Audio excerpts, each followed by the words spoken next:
Okay, so hi everyone. Good day again. Okay, so welcome back to the Gender and Society class. Now we're going to continue about the theoretical approaches to gender development. As you all know, just to have a quick recap, we already discussed about the biological theory of the gender theoretical approach, which focuses more on the chromosomes, the hormones, and the brain functions that could really affect our gender identity development. While on the interpersonal relationship or interpersonal theory, it states there that whatever was our upbringing during our early childhood days could really affect and could really have a very big impact and factor to our current gender identity. Now, again, theories are to describe, explain, predict relationships among phenomena. So again, this is highly theoretical. It means that this could be a possible explanation for our gender identity, but it doesn't mean that it's 100% accurate. Okay, although the accuracy in and the accuracy for this lesson is high, but it doesn't mean that it really approves all the views and opinions of everyone who will watch this video or content. Now, we are now going to focus more on the psychological theories of gender. Now, well, psychological theories also focuses on the interpersonal basis of gender, yes, but they do not emphasize intrapsychic process as do psychodynamic explanations. Instead, psychological theories of gender highlight the influence of communication on gender. So it's not really about the development of your intrapsychic or your core when it comes to the approach of psychological theory, but it's really more on the external stimulus, okay, the surrounding, okay, the external factor that could really affect the development of your gender identity as well. Now there are two psychological theories of gender here, which is a social learning theory and a cognitive development theory. So let's tackle first about the social learning theory. As you can see here, social learning theory claims that individuals learn to be masculine and feminine primarily by imitating others and getting responses from others to their behaviors. Children imitate the communication they see on television, films, and DVDs, as well as the communication of parents, teachers, siblings, and others. Okay, now, as you can see here, social learning theory focuses more on the external factors that could really affect the gender development of a child. Okay, so the external factors includes the televisions that the child is exposed, the films, and how others move, how they verbally communicate, and how they kinesthetically communicate with one another. Okay, so you may have noticed that social learning theory views children as relatively passive in the learning process. Yes, they are passive, okay? It suggests that they more or less absorb a gender identity in response to external stimuli, such as rewards and punishments from parents and other people in their world. Social learning theory also suggests that the reinforcement process continues throughout life with messages that reinforce femininity in women and masculinity in men. So it's like one of the greatest example here is when you see a young boy, okay, when you see a young boy dancing, let's just say a girl K-pop group. Okay, I should say Blackpink. There were a lot of cute videos of these young boys who dances on the song of some Blackpink. It's a Korean, by the way. Blackpink is a Korean group. Okay, a girl group. Okay, they dances on those songs or music. Now, if you can really see it, in the Filipino context, that's not really a manly gesture for a young boy, right? I mean, as Filipinos, we have this standard or norm of men that men should not really act that way, should not really dance on that manner. But then there are young boys, and that's why we accept it. Okay. we are more accepting to younger generation or younger boys when they do something that is, feminine related actions or activities. Now, that example there is a very good example of social learning theory. As you can see, those boys uh, were affected by their external stimulus. Okay, it might be that they're always watching the music video of that song, or they've seen their guardians or any other adults or any other people surrounding their proximity zone that also dances that way. They might be hearing that song that much consistently, and so they already absorb and they already know the actions or the choreography of that song.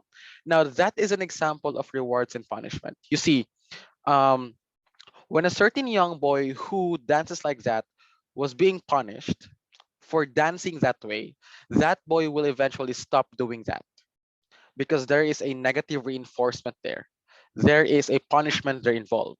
So in order for you to stop the behavior, you have to give them a punishment. That's really the basic factor or the basic concept of social learning theory. So for someone to stop doing something, or for someone to stop doing that kind of behavior and consistently doing it, a punishment should be provided for you to stop that punishment. Now, however, if those boys continue and they're still having fun on dancing that song, then maybe the parents or the people around them gives them reward or neutral stimulus. It means that they just don't really care. They don't judge. They don't really reprimand those boys, those young boys, or they give rewards saying good job anak, or let's just say that's nice, you're very creative, you're very graceful. Okay, so those words of compliments there are considered rewards. Aside from that, maybe they were given maybe food or any other rewards that could really continuously do their action, because when you are rewarded, that's pleasure there. And when you feel pleasure, the tendency of human beings, even for young boys, they will still continue that action because they know that it is associated with pleasure or reward. See, at young age, for these boys who dances the K-pop group of females, it means that even though, as per our norms in the Filipino context, those are not manly. Those are not a masculine type of activity or action. But then again, because it was really rewarded, or there is a neutral stimulus there, okay, so on the boys will really dance that. Okay, they will still continue that kind of behavior. But if the boys were punished for doing so, they will eventually stop that. They will eventually stop the behavior.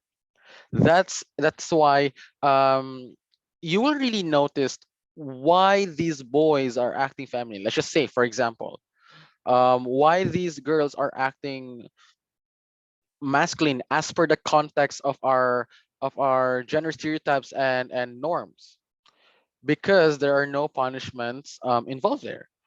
Their parents or their guardians or whoever is that surrounds them accepts them, give them rewards. Actually, the term acceptance there is already a reward, a form of reward there, because you did not reprimand, you did not complain, you did not punish. So the acceptance there is already a form of reward. And that's why we human beings have this unconscious and subconscious side that if we feel pleasure on a certain stimulus or in a certain situation, we tend to continue doing it kasi nga masarap. Okay, kasi nga it's enjoyable, because it's satisfying. It satisfies us. Okay, so that's really the basic term of social learning theory. That's why you were wondering that um maybe you are part of the LGBT plus community, because at your young age, as per this social learning theory, you were already acting your opposite sex. But then again, your parents accepted you for who and what you are during your young age. Or maybe you never experienced being reprimanded, or you never experienced being scolded for doing something that is not as per the community, um not really, in accordance of our norms as a man or as a woman. Okay, that could also be a factor. It means that they were not given punishments during their young age, but they were given rewards and neutral stimulus. Okay. Now, this theory also focuses on how individuals learn from interaction with others to define themselves. Okay, this will be about the cognitive development theory. Okay, so again, social learning theory is really more on the punishments and rewards, and learning from the social construct, learning from its external factors, external environment, external stimulus, from the people and the things and all the things that could really affect them externally. Okay. However, in cognitive development theory, this theory also focuses on how individuals learn from interaction with others to define themselves, including their gender. Unlike social learning theory, however, cognitive development theory assumes that children play active roles in developing their gender identities. Researchers claim that children pick models to teach themselves competency in masculine or feminine behavior. So it means from the word cognitive, pag-iisip, panghuna-huna. Okay, it means that at some point, it's not really necessary for children to really learn from being rewarded or from being punished, but then again, they have this role playing. They already have this thought that, oh, my father is a man, my mother is a woman, my father acts this way, my mother acts this way. As a boy, I will follow my father because my father is a boy. As a girl or as a daughter, I will follow my mother because my mother is a girl. Something like that. Okay, so just like this, okay, gender constancy. I think this is one of our lessons during our introductory lessons, is a person's understanding that he or she is a male or female, and this will not change. Okay, gender constancy appears to develop by age 3 or earlier. Okay, according to Dubois, Servin, and Derbyshire, and Warm, once gender constancy is established, children become motivated to learn how to be competent in the sex and gender assigned to them. Boys and girls now devote themselves to identifying behaviors and attitudes that others consider masculine and feminine and to learning to enact them. Okay, so yeah, so gender constancy is really about having the thought, cognitively speaking, that me as a man, I will really be a man when I grow up. Me as a girl, I will really be a girl when I grow up because I can see that my parents are both girls and boys. And me, as I already know that I am a male and female biologically, I would really highly follow my mother because she is a girl. And usually, everyone, the reason why they're following their mother because their mothers are the first people that they can really see act as a woman. They follow their father because their father is the first person they can really see act as a man, something like that. Okay, so same-sex models become extremely important as gauges by which young children figure out what behaviors, attitudes, and feelings go with their gender. For young girls, mother may be the primary source of information about femininity. Likewise, little boys study their fathers and other important males in their world to learn what counts as masculine. Okay, um, the psychological theories of gender has this part wherein the gender stereotypes could also affect, okay, the gender norms based on where whatever culture you may have could also affect this one. Okay, because as you can see when they watch movies, they can really see that boys tend not to really what shout, squeal, but instead they show independency and fearlessness. Not unlike for girls, when you watch some horror movies, at some point they squeal, they shout, they might cry, and they cover their eyes. That those kind of movie content could also affect someone's gender identity, especially for young children or for young people. Right? Okay, so that's why don't be confused with the cognitive and social learning because social learning is really more on the punishment and reward. It means that when a certain behavior at a young age is being punished, okay, it means that that behavior will stop eventually and it will shift to another behavior. Now, if that kind of behavior was being accepted, again, acceptance is a form of reward. It means it will just really continuously be a behavior of that of that child. Now, in cognitive development theory, it states here that they have a role. Children have role in developing their gender identity by simply copying and mimicking and seeing what they see externally. For example, me as a male, I will see my father do this. So my father is a male, I am a male, I will do what my father is doing. For mothers, for daughters, I can see my mother is doing this. So me as a girl, I will also do this because my mother is a girl, something like that. Now, in summary, psychological theories emphasize the power of others' communication to teach lessons about gender and to provide models of masculinity and femininity. Once gender constancy is established, most children strive to develop communication, attitudes, goals, and self-presentation consistent with the gender they consider theirs. Okay, so um, for those who have children and for those who have nephews and nieces, this is a very good topic for you because there are a lot of people who will judge someone as that boy will really be gay in the future. That woman will really be part of the LGBT community in the future because at their young age, they're showing the opposite gender norm of your community or your culture, that men should be in the Filipino term matipuno, just like lapu-lapu. We have this persona or figure of lapu-lapu when we describe masculine trait, and we have this Maria Clara when we try to portray the persona or the metaphor of a woman here in the Philippines.